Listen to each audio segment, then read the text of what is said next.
continue to grow. Are all of you, generic question, are you getting less resistance when you start talking about wind and the windmills? I know they cause cancer. Bad joke. I shouldn't kid about that.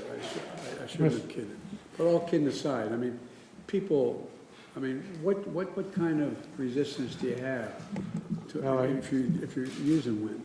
I can speak to the ARC in Michigan. So we've done a lot of wind in Michigan. We have a pretty good wind regime there.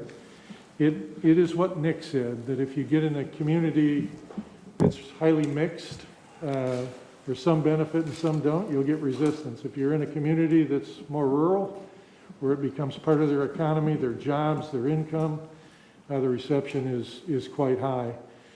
We are actually at a transition point in Michigan where solar has now crossed over and is highly competitive with wind. So I think after a long period of investment in wind, we're now going to see our largest scale investments in solar, and the reception to solar has been very high. It's a great addition to the tax base, billions of dollars of construction that plays out, and then the permanent jobs that follow. So we expect that to be a well-received renewable resource in the state. I spent a fair amount of time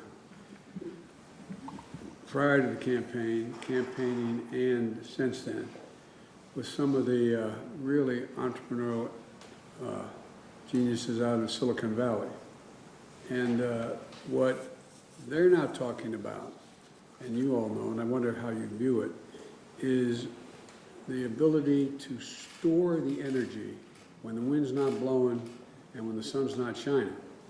I was shown, for example, you could have, let's say you're powered even it could be geothermal for that matter, but you have a facility, it looks like, to me, it looked like a platform about this wide and about that thick that's in your basement.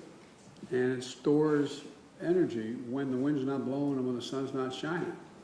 Now, and I know you're not making those, but has that increased the receptiveness of the idea of wind and solar or geothermal? Yes. I can respond, Mr. President. Again, thank you for having us join. But we see storage as an incredibly important part of the equation going forward, not only in people's homes, but frankly on our system.